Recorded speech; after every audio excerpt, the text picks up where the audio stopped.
What is up, podheads? Back with another episode of the Patio Slave podcast. My name is Tony, joined, as always, by Anthony. Hello, sir. How are you? I'm good. And Nate. Hey, hola. Hola, Icosa. I'm good. Muy bien, we've done this before. Let's do something different. Do you know how to say "how are you" in German? I don't. Me either. Fuck. I don't know. No, we're here. We're back. We're doing the damn thing. 300 plus episodes in the bank now, and we're happy to nerd out once again over music because it's one of the best parts of my week. I don't know about you guys. It is, and if you were expecting a pivot after 300, it's not happening. It's the same old. We're not doing it's same sports? old, but new. No sports, no movies. We might do food, might throw in some food shit, but it's music. Although we've thrown in some movies. Yeah, movie analogies. Not a full deep dive, but yeah, analogies, segues for movies and food and sports. Always, I feel like throughout the legacy.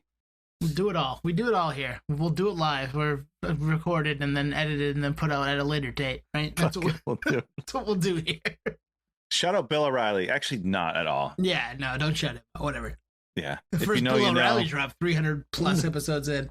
Fuck it. We'll do it live. If you don't know what that is, look it up and then laugh at the person doing it. Okay. They know what it is. You think so? Yeah. Most people know what that is. Yeah. Nate, do you know what it is? Mm-hmm. Oh yeah, he flips out on like the teleprompter guy. You got it. Like yeah. Not quite like Danzig, but yeah. Yeah.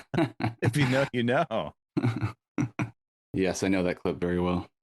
All right, Twan, you said you had something you wanted to start us off with to get the juices flowing.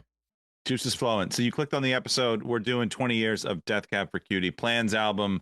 We'll do the whole damn thing with that. If you're used to us, you know the routine. I'm sure we'll spice it up, but we're going to dig that album shortly. But in my prep for this, it hit me. And I kind of knew this for a while, just doing this podcast and doing all these retro albums and all these conversations, but it kind of hit me, which is we always look at like the 90s as great, right? Like that's the gold standard pinnacle. But I think behind that, we've kind of put like early 2000s, turn of the century. Mm-hmm. I'm putting mid 2000s right there. Mid 2000s is goated. Wow. I agree completely. There's so many fucking good records that came in this era. So many, and it's not even the records, it's like the movements. And we'll get into this when we get a Def Cab, but like that whole indie movement that came out of like post OC, Garden State soundtrack, that was popping. I was big into metalcore, like the whole metalcore Ozfest wave was popping. Sounds of the Underground, if you were into the Warped Tour shit, it was popping. Hardcore scene down in Massachusetts, which I lived, was popping off. Like Have Heart in their prime, Guns Up in their prime. All of this, all these were firing. And I don't know, I can't remember what hip hop was doing. You guys would know better, but like mid 2000s was legit. Well, underground hip hop was popping for me. So yeah, that time frame was big for me with that scene. I don't know if it beats the 90s though. I don't know. I'm not saying it beats the 90s. I'm saying that I might put it right there with the early 2000s. You saying mid 2000s versus early 2000s. So like yep. 04, 05, 06 versus 2000, 2001, 2002. It's closer than you think. Oh, yeah, dude, for sure. That I think I agree with. Yeah.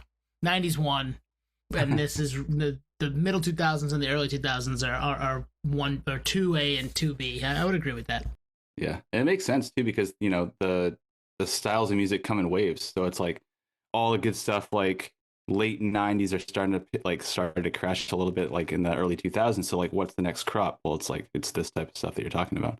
And it's always a change of like technological advancements too. So it's like the iPhone came out in 07, so like pre-iPhone, call it 04, 05, 06, like it's like still fresh, it's still like unique. You still got to see them in a club. It's not like all over social media, and it's not accessible on an iPhone yet, or a smartphone, call it. I feel like that was... What are we calling? I don't know, what are we calling it? Old BlackBerry. Colin has replaced in real time. Just saying that. Yeah, but I'm just kind of using that as a parallel to like call it late 90s into 2000. There's a change. There's like a shift, So I wonder if that has a play in it, just because of the authenticity. It's not lost to me like how dweeby this all sounds. Like imagine if someone was like so dweeby. Yeah. 2024 2025 and 2026 was better than 2020, 2021, 22. You're like, who gives a shit? Well, we do. We talk about music every week, so yeah. But like, we're splitting hairs. But if a lot of it's like age and time traveling and who, what, where, when, and all that. But I think it never kind of really hit me until now that like mid 2000s, and a lot of it's we're doing these 20-year album retros where you really highlight it and you dig into the context and all that. Mid 2000s are freaking goated, man. Yeah, it's a time that I spent a lot of time going to shows. I spent a lot of time digging into artists that were new to me.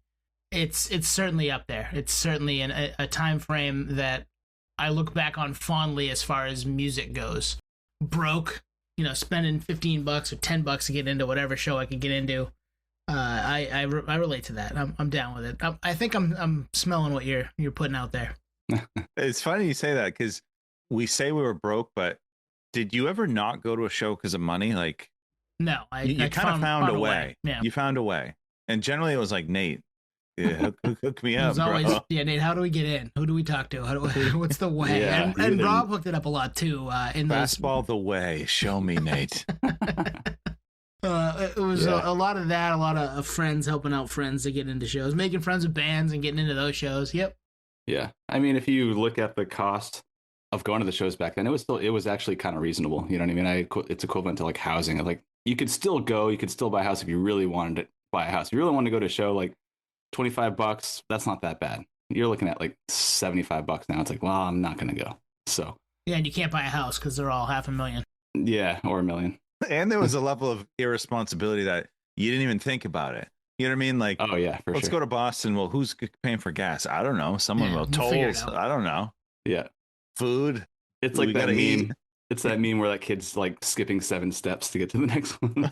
Like food, gas, like fucking tickets. Like I don't even know. I'm going though. It's in my calendar. Nate, you've always been that way too. Nate's like, hey, Grohl on the podcast next week, right? How are we gonna get Dave Grohl? Like, dude, I don't know how we do that, but let's find out a way. We've manifested a lot. Grohl's a tough one. Yeah, they're promoting stuff. Yeah, that photo. He looks fake in that photo, but I know it's real. Yeah. That's outside of Irving Plaza in New York City. Just staking it out. Hey, what's up, dude? Can I get a picture? Fuck it.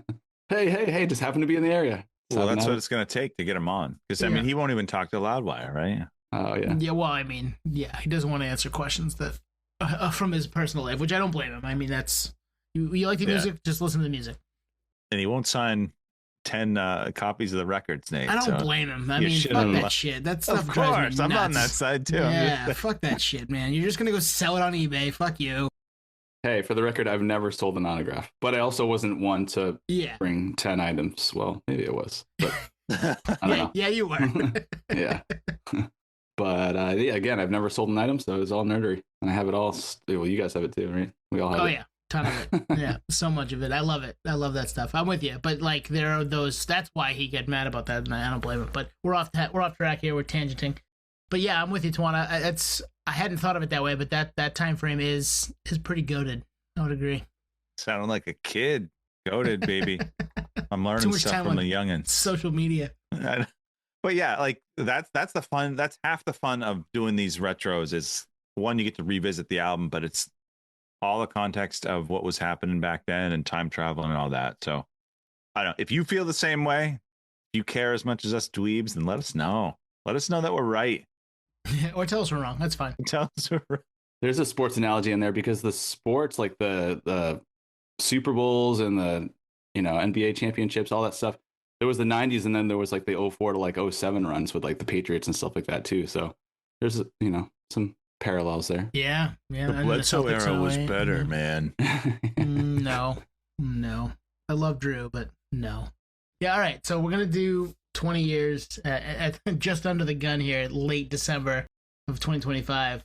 20 years of plans from Death Cab for Cutie, which came out in 05, which is crazy that record is now 20 years old. I don't know how, but we are there. And it's wild to me that this record's that old because it does not feel like it. It feels like it just came out, but it came out August 30th of 2005.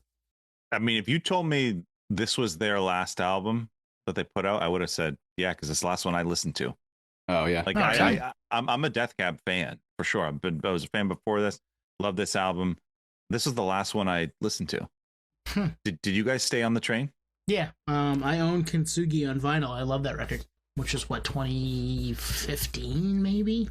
I don't know. It's a while back now too, but I've listened to stuff since. This is my favorite record by them, but I've listened to stuff since.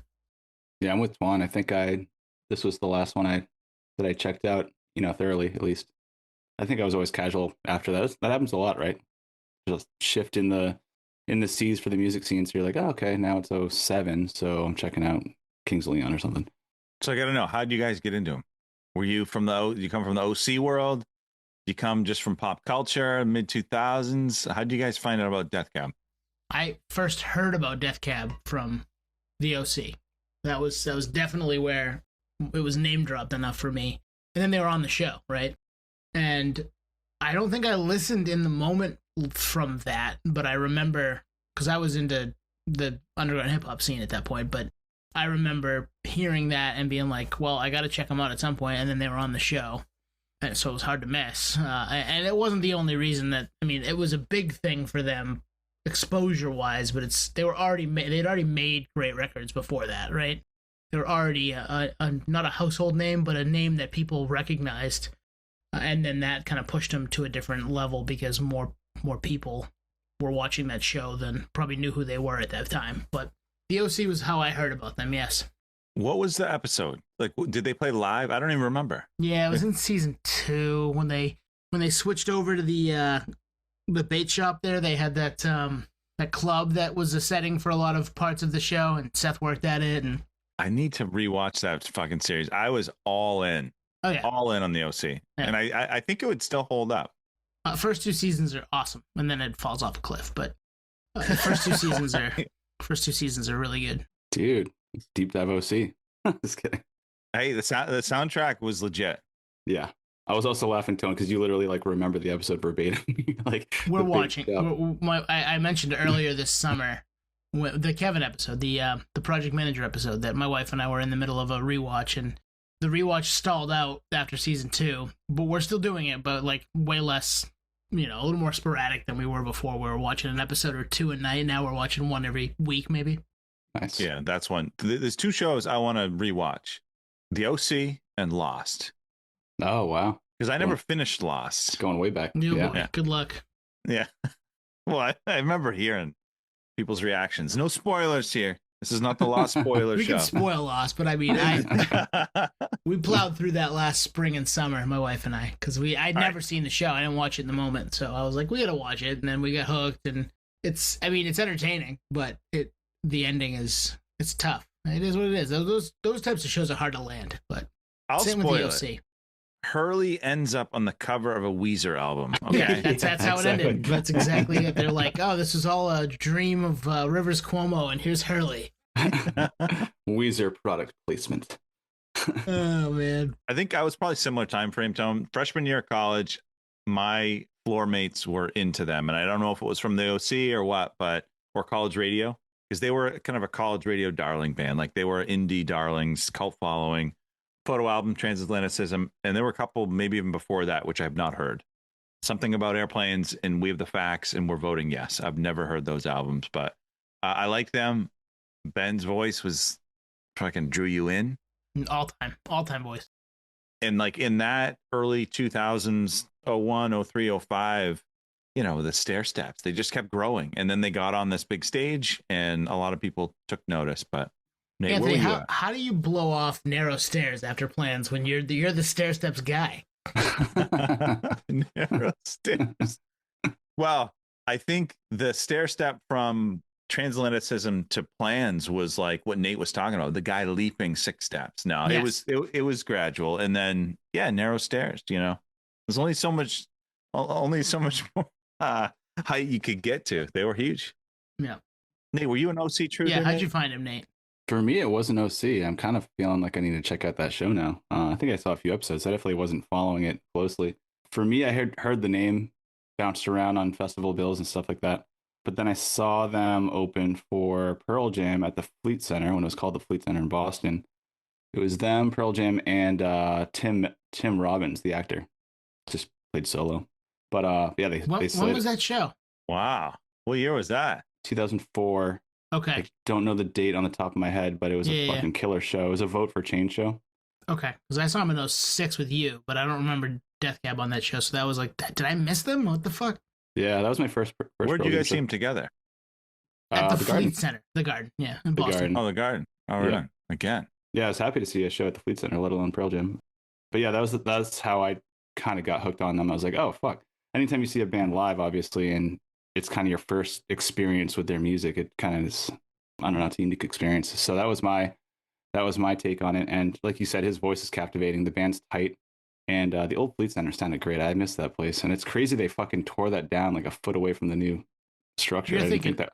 No, the Fleet Center is the Garden. You're thinking Boston Garden. Boston Garden. They tore that down. Yeah. Okay. Tone grabbed some rubble from it, I heard.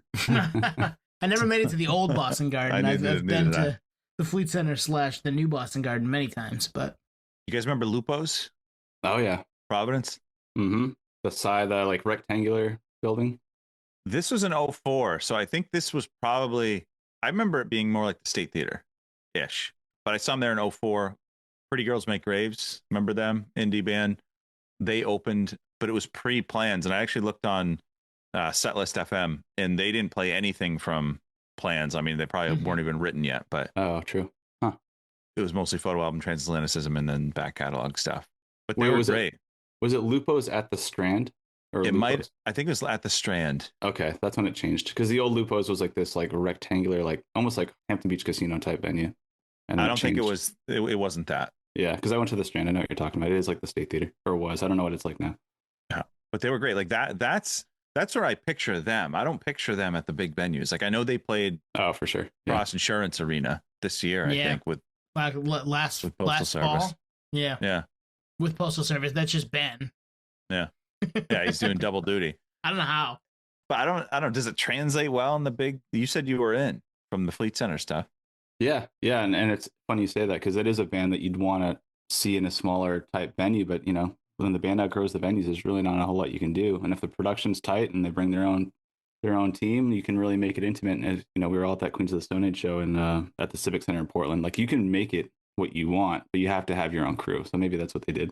Otherwise, you're kind of fucked because then you're playing in a fucking arena with music that doesn't translate typically in an arena. But yeah, no, they slayed it at the Fleet Center. Shout out Mac Miller, Cosmic Joke. I think he was out touring with them at that. That he was. Show. Yeah, we had him on not long after or before that, probably, right? It was probably 6 months before that. But he toured with them, yep. Because he does some of that stuff, road dog touring for bands. I would have loved to have seen them open for Pearl Jam. That's a wild bill. I've never seen him. Have you seen him, Anthony? You said Lupo's, right? Lupo's, yeah. Yeah, okay. I've never seen him. And I wanted to go to that show so bad, but it was the busy time of year. Busy work time of year for me. I think they played a Friday night in the fall, and there's just no chance that I'm going to a concert versus being at what I have to do for my job on a Friday night in September. But the double duty thing was crazy to me, too. Like, how? That's got to be so hard on your voice. But different story for a different day. Well, he's not one to belt it out, but I would just think the register that he is in would be straining. Yeah. And for 2 sets, right? Yeah. Crazy. Yeah, just to have to deliver for, I call it, 4 hours at that point, right? Yeah, long time. A lot of singing in a falsetto-y type. The dude's got a great voice. I mean, all-time voice. One of a kind, too. There's not a lot that sound like Death Cab, right? No, even in that like indie space, not at all. No. A lot of people tried to, but couldn't pull it off. Yeah, I think it's for him. It's his voice, it's his delivery, and I think it's the lyrics. It's like really quirky lyrics, interesting word choices. It just draws you in. You know, we'll get into it, but like squeaky swings, opening a song with squeaky swings, and then like title and registration off Transatlanticism, just quirky approaches to oftentimes heavy themes. So you guys want to? I mean, we got into the time period. Like, I think indie had a breakthrough in this era. Absolutely. For sure. Yeah. And a lot of that was driven by the OC, honestly. I mean, It was a major network teen drama that was all over the place, seasons 1 and 2, and pushing bands and getting stuff thrown at them. And this was a band that was already making noise and having that happen. But yeah, that sound scene huge this time frame. Garden State soundtrack, The Shins, Iron and Wine. Is it Frou Frou? Even like Modest Mouse broke through a few years before, but like they came from maybe a similar world, you know. So it was popping off. I mean, certain sounds were going away, and this was kind of the new wave. I was in on it, dude. So much Metric, Block Party, fucking killer scene. Yeah, now I'm thinking about it. There's so many bands that came out of the scene. Spoon, remember them? Yeah, Spoon, yeah. TV on the radio. I'm not as into that scene. I like this band, but I'm not as into that scene. I there's a lot of it that just passed me by, but this is not one of the bands or sounds that passed me by. But the rest of it certainly did. Like I like Spoon. Spoon was cool, but I wasn't really big into Block Party. Wasn't really big into Metric. Wasn't really big into shit. There was a lot from that time that just kind of whoosh, over my head. Yeah, I think it's time and place. Twan, you were in college, right? So it's probably very college radio scene, big time. Yeah, exactly. A lot of this stuff. Yeah. Q and Not You, who's on Discord, like they were big. Yeah, but to see it at the big stage was, I don't know, unexpected. And I'm sure we'll talk about this, but I personally don't think they folded. You know, they gave into the major label thing. I know. No, I agree. I know this was on the major label, you know, MLD major label debut, but I don't think they sacrificed anything.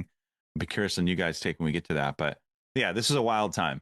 Yeah, I agree, and I don't think they did either, and we can save that for maybe Legacy or a little later on in the combo. But they were them and have been them from I think the jump. It's evolved a little bit, but Death Cab, there's only one Death Cab, right? There's nobody else that does what they do and does it the way they do it and have done it that way for, pushing 30 years. Did this hit like CYY radio? I don't know that any Soul Meets Body, stuff. Maybe? I don't know that any of this stuff. Maybe Soul Meets Body. That might have been the only one. Yeah. That's a good question for the resident CYY nerd DJ VJ whatever Rob when we talk to him again. But I don't think much else did. That would be the one. I think of the whole catalog, that would be the one, because I think that's the one that maybe made the most splash at a commercial radio airwaves level. But yeah, a cool intro to a song too. Do we want to go song by song, or do we want to just like pick and choose? How do we want to do this? I'm prepped to go song by song. So am I. Okay, let's do it. Yeah. All right, Marching Bands of Manhattan. I mean, perfect intro. Great way to start a record, right? I wrote almost hymnal at first with the organ. Love the piano at the end. I love the piano throughout this record, but it's a good like prep for what you're gonna get the rest of the album. But good way to start the record and kind of give you here's who we are. We're now on a major label and this is how we sound. Like here it is, guys. Yeah, similar for my notes. It's a captivating like opening track. It draws you in and it's just basically presents the album the way it's going to sound. Like you're like, okay, I'm in, just right out of the gate. Simple instrumentation too. There's not much to it. Take Ben's vocals out, there's not a lot there, and not a bad way. It's just it's kind of them. I mean, they're pretty pretty stripped down, and he takes it to the next level. Well, his voice is an instrument, a la Maynard and Tool, right? 100%. True. And obviously not the same sounding, but his voice is absolutely an instrument in this band. Does Ben face the crowd? Yes, he does. Yeah, I think he does. That's a good comparison. Thanks. Nerd sees nerd. Thanks. Well, because haven't two of Maynard's bands played on the same bill as well? Yeah, I think so. Yeah. They went out. And Pussifer. Yeah, they did that. They did that for his Sasanta there, and Sasanta +1. He's the indie Maynard. But he does face the crowd, and he actually, and it has nothing to do with plans, but his live streams early in COVID were must watch. I watched a bunch of them. They kind of helped me through that. There's not much to watch or do time, and that him on Instagram just streaming and playing songs and taking requests and talking was awesome. Like it was like a place for nerds to go hang and listen, and shout out Ben for that stuff. Ben, if you're listening, we're shouting your ass out. We know you. We know you are. You might be. Who knows? So what's next? Soul Meets Body. Soul Meets Body. All timer. all timer. To me, this is the clear single, and I think if we do talk about, hey, did they sacrifice a little bit? Like this is the clear single. So if Atlantic wanted a single, I think this is the clear single. But to me, it's not like, yeah, I think this went platinum, but like this song alone was not going to move Uber units. So like, I guess kudos to them for not bending the knee, I guess. I like the catchiness of it though. I like the that part's awesome. I always like sing that even though it's a guitar. And I have a question for you guys, but I'll let Nate tell us what he thinks about the song first. But I have a question for you about this song. I love the wind chiminess of the guitars. I love the lyric. I can't believe it's true that there are roads left in both of our shoes. Like the lyrics on this record are fucking next level, and that's one of the lines that stood out to me in listening to it multiple times to get ready for this. So good. In lyrics that I think you appreciate more as you age. Oh my god, yeah. In 2005, Sorry, I wouldn't Nate. have gotten it, and now I get it. That's a good point. Yeah, in the moment, you're just kind of like humming along to it, and then you start to, well, especially in prep for an episode like this, you start to deep dive the lyrics on kind of like a molecular level. Like, oh, that's fucking beautiful, man. And to your point on like the single, it is polished mainly on the production level, but it's still as indie as it gets. I mean, that's not a normal song. It's not a normal song by any standard. Yeah, it fits what it is, even though it's the clear single. So does Ben do the best badas in the game? Yeah, yes. 100%. Ben fucking masterclass. Yeah, perfect. Yep. This song is one of them that does that, but for sure. Yeah, I thought you guys would agree, but I had to ask. Trying to think of other badadas. Who else does it? Or the Beatles or something. Yeah, the Beatles. Yeah. I'm sure there's a bunch out there, but I just wrote, does Ben do the best ones in the game? I think he's got the best bada guy in the game. I think that this is like a super efficient record. Like, and it's probably going to come up a theme out of my mouth, like a lot of these songs. There's not a ton to them. You know, I think the backdrop of the instrumentation is relatively simple. It's the melodies, the harmonies, the lyrics, it's the delivery, all that. I think that's what shapes it. And to be honest with you, I think that's why bands like the Beatles and Beach Boys, like that's their formula. Yeah, right. They don't overcomplicate the simple, right? Like, why do that? Do what you do well and get out. Like, we do this well. Even when they're trying different things, we do this well. We're going to do it well. Here it is. I even wrote that on the next song, Twan. Summer Skin, minimalist vibes. Here, I'm right there with you. 100%. One of my favorite songs, if we're jumping right into it. Summer Skin. Yeah. One of my favorites on the album. And it's funny. The first song is Marching Bands of Manhattan. Summer Skin has a marching band drummer boy. Oh, yeah. Like a drum roll. And the with the bass line under it. The bass line is it's crank up the bass on this. You don't even need to, but crank it up. It is so sweet. It's just, I don't know. This is one, and then when he comes in, you know, squeaky swings, like right then and there, it's kind of a head turner, and then it just sucks you in, right? And then like the meaning of the song too, you add that in. I think this is a perfect song. It is, yeah. Which coming off the heels of another perfect songs that we just did, I would agree. That's funny. I actually put a star next to the song as my one of two top tracks on this record for sure. Just the simplicity, like you said. The drums are tight. Obviously, there's a lot of emotion with the heartbreak, lyrical content of the song. But yeah, just right out of the gate, I just love that simplicity drum. Anytime a song starts with like a kind of simple drum fill, Radiohead always does that. It just draws you in. But this song fucking, I don't know what it is. It's super kind of hypnotic. So I know the other song you're gonna say. I'm not gonna spoil it, but okay. you said a band that the song reminds me of, and it's later in the album. We'll get there. Okay.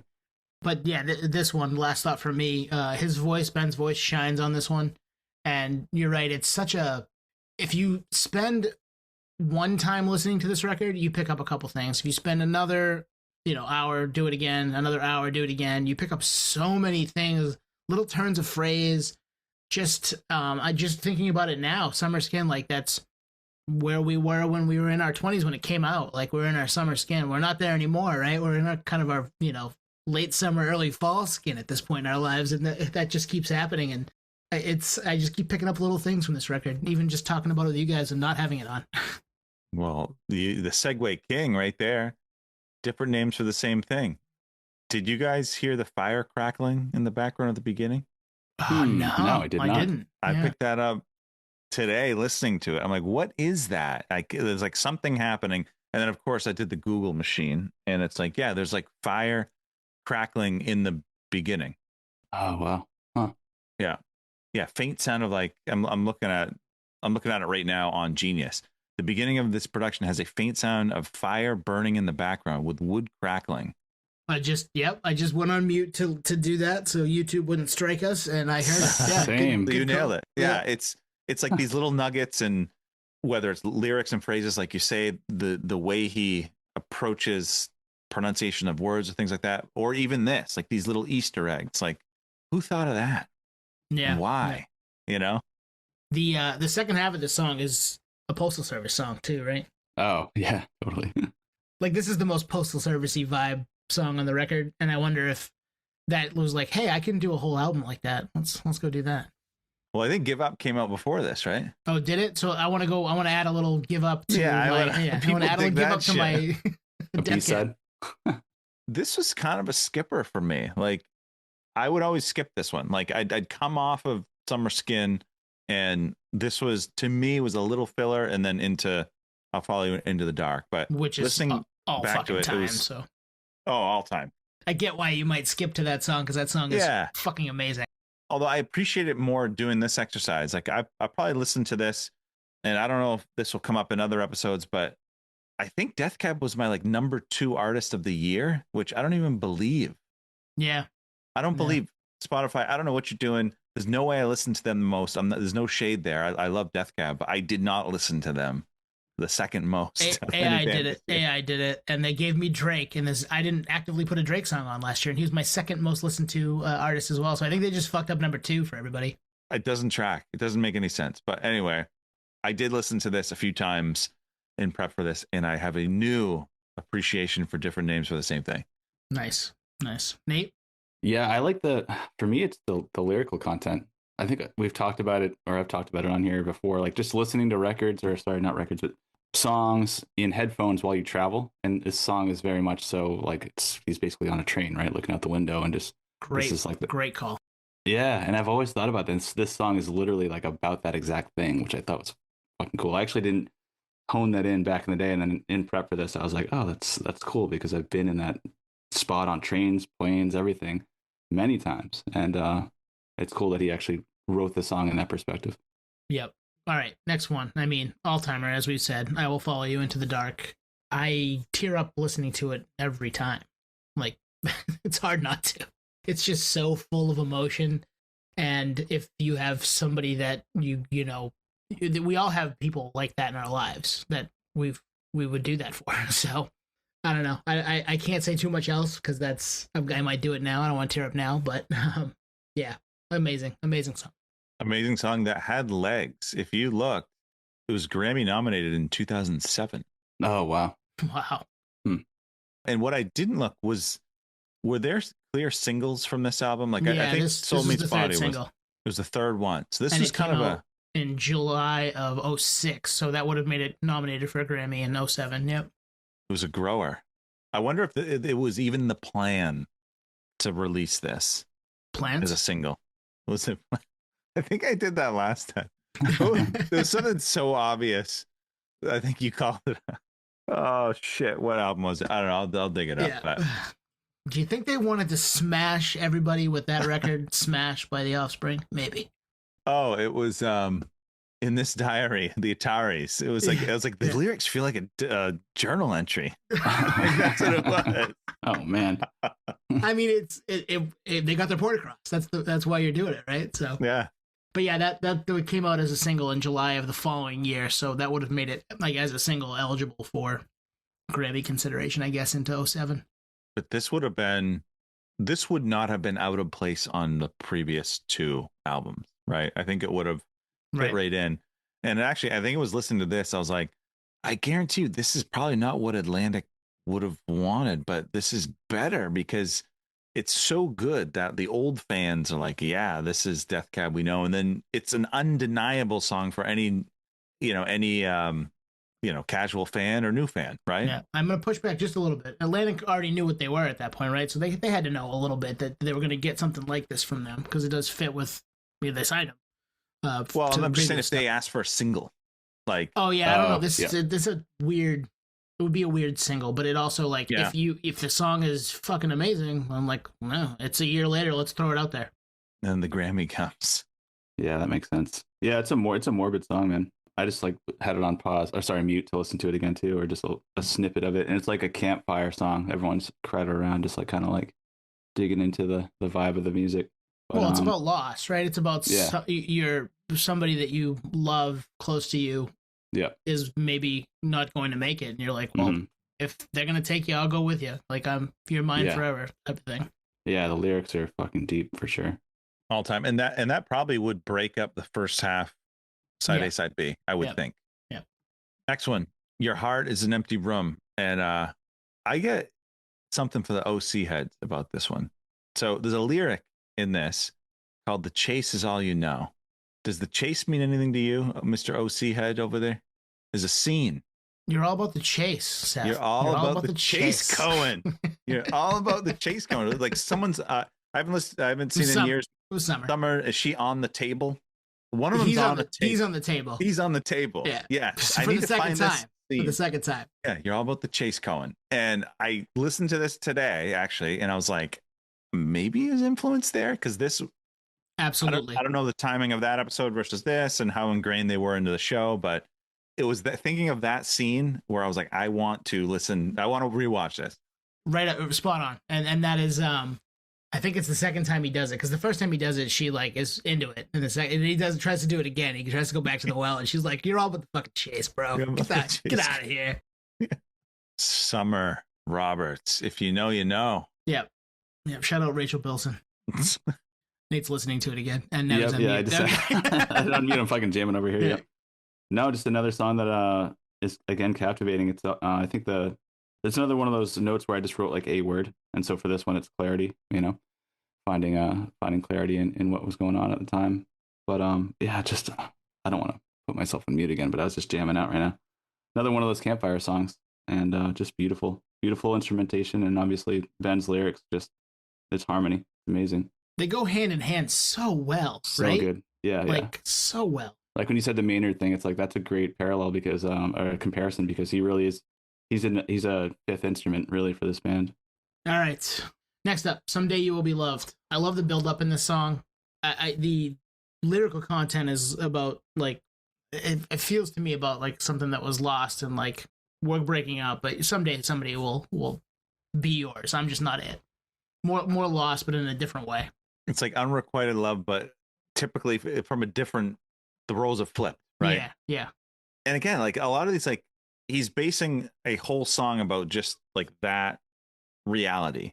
And I wonder with him how it starts. You know, is it like, okay, I have a theme of a song and I'm going to base lyrics around that, or does he come up with phrases and does the music come first? Does the melody come first? Lyrics, like I don't know too much about the writing process, but I would think it's leans heavy with him. I don't know. Do you guys know? I don't know, but that's a good point. I wonder if they're like journal entries and he's like, this is what this song's going to be. Something like that. We're all just guessing. I don't know Yeah. songs. Yeah. We're just having fun with this. Yeah, I'm not sure either. And that's a question that we'd have for him. Like, how does that work for you? How do you write these? Is it you have a bunch of stuff written down, or do you outsource some of it? Or yeah, my guess is that he probably does the majority of the lyrics, but I don't know. We'll have to find out. Maybe someday, Ben, we'll have you on. This isn't surprising, or maybe isn't surprising. It was kind of a skipper for me. Yeah, I mean, I can see that. The next one, track 8, Crooked Teeth. This was the second single. Does it have single vibes for you guys? Oh, for sure. Yes. Yeah, with the Absolutely. high tempo at the beginning. Yeah. And it's got the hook, right? You can't find nothing at all if there was nothing there all along. Like, it's the way he sings, it's very hooky. Perfect for the OC. Perfect for a lot of things of that time, right? Not even just the OC, maybe like One Tree Hill or Yeah. was Dawson's 100%. Creek still a thing? Maybe Dawson's Creek, you know. Dawson's Creek. Hell yeah. Vanderbeek. Yeah. What was the let's see, there's something of 6. What was it? Oh, Party of 5. Party of 5. Party of 6. I'm getting the wrong number. Party of 6 minus Party 1. of 6. Party of 5 plus 1. Degrassi Junior High. No, kidding. I digress. Shout out Drake Drake. was on Degrassi. Drake Shout out again. Drake. Yeah, there we go. Yeah. Can't escape that fucking guy. Yes, number 2 on my fucking Spotify rap that I didn't actively put a fucking song on. What's next? What Sarah said? What Sarah said. Amazing. All time track. The pianos, they just hit the spot. Like, I don't know who. Actually, I have no idea if Ben plays it or someone else in the band, but the piano is perfect on this song. Yeah. And it's so good. You know, it's about death, and I think that's a lot of the theme for a lot of this record, isn't it? Ben does play the piano. He does. It looks like he is credited as the only one. He's vocals, guitars, piano. Yep. So it's Ben playing the piano there. This song is amazing. There's a line that I wrote down that is every time I hear it, I think it's so good. Every plan is a tiny prayer to Father Time. Like, that's where probably the name of the album came from, right? So fucking good. It's so true. Every time you make a plan, like, you're hoping you get there. You never know. Nothing's promised.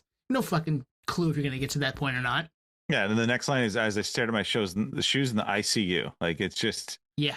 Whew, it's heavy. Dude. It's very heavy. It's simple, and there's not a wasted word. There's oftentimes it's not even, there doesn't even need to be a metaphor. It's actually very direct, but only he could come up with it. It's amazing. That's funny. I wrote lyrics too. Is love is watching someone die. Like, I don't think it gets more direct and gut punch than that. It's like watching someone die is like the epitome of love. You're like, yeah, you know, that's insane. Like another amazing line. Yeah, yeah, and it's, I mean, very sad. I understand his sentiment there. I think this could have been the closer if they wanted to. I agree. Yeah, this would have been a great closer. It's got those vibes, like Last Track Magic vibes.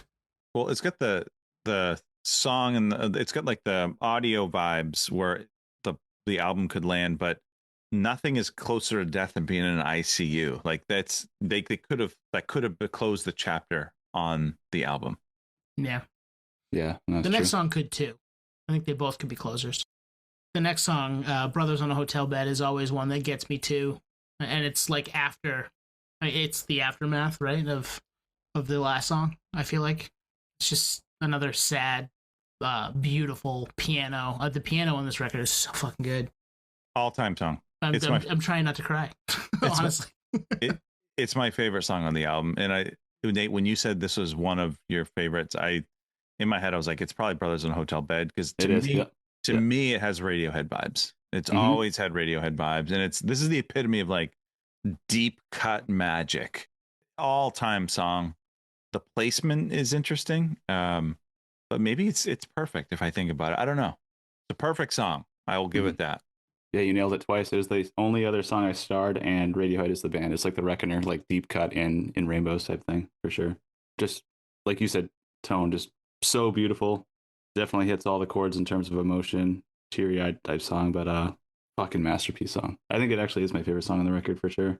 I'm with you. It's numero uno for dialing it back to the Spanish from the start there. Yeah. That awkward start. Yeah. Yeah, exactly. Yeah. It's a rerun intro. We might be 3 for 3 there. I think, and I'm looking at the track list. Like, is it? Do I like it more than that? I think I do. Yep. I think I'm with you guys. I think it's my favorite track on the record. It's always tough to say a song like this is the top track because it's so subdued and so, you know, it's like the ballad basically. But it's just so tight of a song. It's one of those songs that's so captivating that you kind of just, I don't know, maybe feel like you're in a movie or time sits still for a second because it's so beautiful. That rarely happens, I feel like. So a song like this is just, it's so deep that you don't really have any other option but just dial in. Oh, from the first note of the piano, you feel like you're in a movie. Yeah, exactly. Yeah. And it feels like a still shot. Mm-hmm. And I don't even know what that looks like, what it is, but it just feels very still. And man, all time. Keep saying that, but it is. Shout out Ben. Did it again. There's a couple of perfect songs on this record. Amazing. How have we not picked them yet? I mean, perfect song 6 coming up next. All right, Stable Song. What do you guys think about Stable Song? I don't know that I would have landed the album with this. I had a note. It's a song about transition, leaving something familiar and departing into the unknown. So I think maybe lyrically, theme wise, it makes sense. I probably would have ended with What Sarah Said or Brothers in a Hotel Bed. Maybe I would have put stable song before those. There's a little bit more hope in this one, just sound wise, and then maybe that's probably why it ended the record. Could be. Is to be just to be like, hey, it's not all doom and gloom. Like, life is beautiful. You know, cherish it. Let's not end on a super sad note.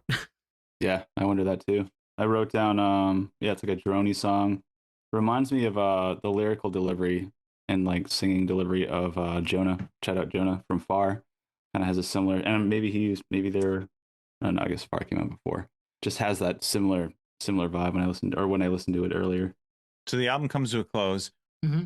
I mean, it is clearly a concept album, right? It's one that, if you look at like the album cover, I've always thought it was like a tree, but what am I even looking at? I don't know. Where I'm going is it captures whatever it is. It captures the vibe of the record perfectly. Like it's darker. The name of the album is bigger than the name of the band. It just like it's almost it just feels like a full presentation. Almost feels like a movie. Yeah. There could be a movie based on this. There are so many, and that's, I think, a big piece of that time frame. There are so many records that do that, and not, you know, loosely concept, start to finish feels like you're in a movie. That, I think that's this time frame in music. There's a lot of bands that did that and did that really well. I think Death Cab does it extremely well here. Yeah, that's a good call. Well, and it's funny, we talk about like the major labelness of this album, which I don't think is there. This is very different than like Title and Registration and, you know, other songs off Transatlanticism. Even the color of the artwork and all that, I don't know, it paints a very different vibe. So I almost feel like they were like, yeah, we're going major, but we are doing our own thing. Mm-hmm. This is a concept. Mm-hmm. You might get one Soul Meets Body bop out of us, but other than that, we're doing us. It feels like that. Agreed. Yeah, I love when bands do that. And it's major label debuts that probably happens a decent amount, where you get a band who's like, you're getting us, but that you also get some of the like, well, you need to do it this way from, you know, the label or the producer that they pick or whatever. But they let this happen. I feel like this is it'd be a great question for anybody in the band, but this is the record I think they wanted to make. It wasn't like, give us what you sound like, but doing this instead. And this is LP5, so I think they know what they're, like you said earlier, they know what they're getting. Just a matter of who's going to bend more. And I think the label bent. I that's what I feel like. Yeah, it's a good assessment. It might have been like a you earned it type. Okay, you guys have full creative control on this one. What do you have in mind? And it's like, oh, well, I happen to have a pretty honed in concept, and I want to make that the record. And they're like, well, fuck, like you guys already delivered, so shouldn't go for it. And boom, you got plans. Did you guys peep any of the like secret tracks, extra tracks? I didn't. I've never listened to any of them. Because there's two covers on there at the end, on streaming anyway. I was gonna say on Spotify, yeah. Yeah, Start Again's a cover by Teenage Fan Club, and Bad Reputation's a Freddie Johnston track, which I knew from the movie Kingpin. So I think they do it justice. No. The Freddie Johnston track is also very good. That's a cool. If you haven't checked those songs, actually, Anthony, I would tell you to listen to both Bad Reputation by Death Cab and the original, because I think you'd like those songs. Yeah, I'll check them out. Other thing that I thought that kind of stands out about this is these are really heavy themes, and it's interesting that a 29-year-old or younger, 27, 28, 29, in that range, I did some basic math looking at Ben's wiki, that one, he would land on this topic, and two, that it would be so real. And now that we're, in our 40s, it's even more meaningful. He wasn't even there yet.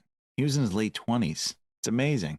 Yeah, right. He probably wrote some of these thoughts and ideas down when he was 27 or 28, and it came out when he was 29. I wasn't thinking that way at 27. So no, not even close. But and maybe there's a reason for it. Tough to tell without asking the man himself or any of the members of the band, but I was definitely not there at 27. But at 41, it hit a different way than it had in the past, for sure. Yeah, I think it's like a writing style. Like when I was listening to this record in prep, I was like, I'm trying to think like what other band, more not modern, but comparable to a band like we've talked about in previous episodes or just casually. And Jim Atkins kind of came up with Jimmy Eat World, where it's like timeless lyrics, timeless music, instrumentational, and seemed like kind of ahead of its time in terms of how old he was at the time. Really, they call it like the record futures. Like that's like so not his age, but is at the same time. And I feel like this is parallel to that. That's a good call. I like that. That's a good analogy on your part, Nate. We're even. Oh, Come on, nice. you got one? Give us a good analogy, bruh. Well, it's not an analogy, but I guess just dialing back to how I said this would be a good movie. I'm just doing some reading here while I'm. That's a good analogy. All songs from Plans were adapted into short films, creating an anthology titled Directions. So that's cool. There's some visual companion to this. I don't know how involved the band was, but each piece was helmed by a different director. The short debuted on Death Cab's website in January 2006. Oh, wow. So it was way back. Wow. I didn't know that. How did we miss that in prep?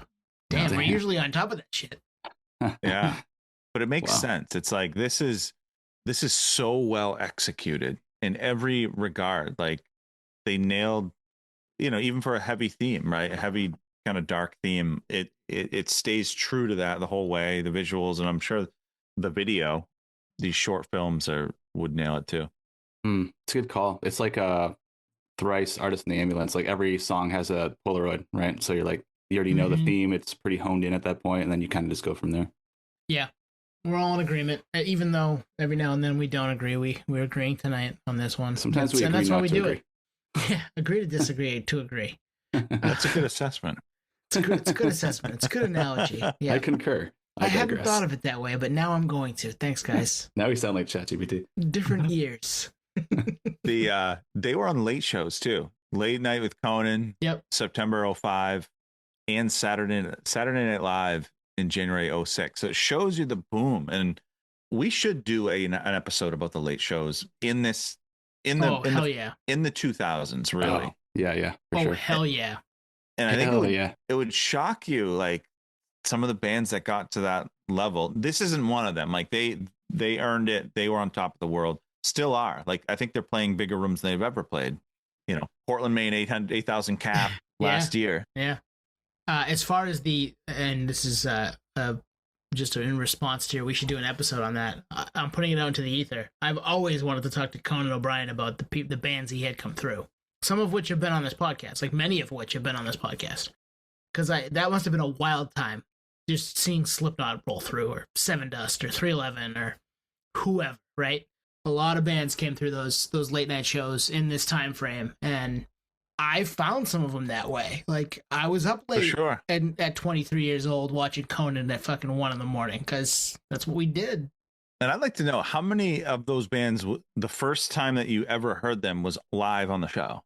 Exactly. I'm sure probably 15, 20, 25. Who knows, man? Yeah. It makes sense too, because it's late, like you said, like super fucking late. So it's not prime time. So it's like, you guys want to play? You're like not in heavy rotation, but you want to play a 1 a.m. slot? Fucking sure.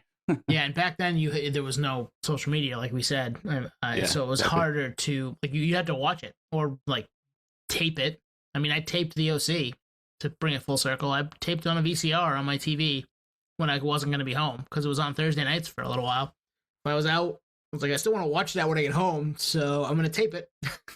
We old boys. What a time to be alive. All that stuff. Conan and do you remember the show Farm Club with Matt Pinfield? Yeah. Like that was when you got to see some like deep cut shit or just the stuff that wasn't going to be in the mainstream. Yeah, good times. So Legacy. For me, it's my favorite album by them. I need to dig in a little more to some of the other stuff just to solidify that point, but I think it's their best record. I would say it's probably, I would say this or Transatlanticism. I've probably spent the most time with those two. Like I said, I didn't spend anything after this. No reflection of the record. We just, I just gave it praise for the last, 45 minutes. But great album. And it doesn't surprise me that this broke through. Like there's enough quirky that it wouldn't even surprise me if it never broke through. But it doesn't surprise me that it did. And it did in a big way. Like it got a Grammy nomination. This album got a Grammy nom for Best Alternative Music Album. And then I got another one for I'll Follow You Into the Dark. Like you can't get much more validation than that. Although some people are anti-Grammys, and that's another story for another time. It went platinum 2008, top 5 Billboard 200. They They hit. I think they earned every piece of it, and Chris Walla produced it, band member. So like I think they stayed true to their guns, and that makes it even more admirable. But I think as a cohesive, I will say this, as a cohesive unit, like this is their best album. It is. Yeah, I want to give it a full read. I haven't given enough time to the other records, and this one I gave more than enough time. So I'm a little biased, I feel like, on that. But between the accolades and just getting it dialed in, and obviously the concept, I always like concept albums because it's a real piece of artwork. So I guess objectively, I'll say it's their best record, but it's really the only one that I've really given its roses to in terms of actually listening to it deep. Yeah. Well, that's more nerd homework for us for down the line. Yeah. I tell you, I remember buying Kintsugi when it came out because I was very into the band at that time, and really digging that one too, which was, I looked it up, it was 2016. So, and they've done stuff since, obviously, and super talented band, super amazing record. Glad we gave this one the Patio Slave treatment. A little kind of a divergence for us because we haven't done a lot in this space, but we love music, man. We love good music. Doesn't really matter what it sounds like, what genre it fits in. If you get tracks, you get tracks. It's undeniable. Universal album. No, Atlantic. Mic drop, baby. Let's do it. Good one. Is that the mic drop? Are we doing the damn thing next week? Are we back at it next week? Yeah, sure. Twist my arm.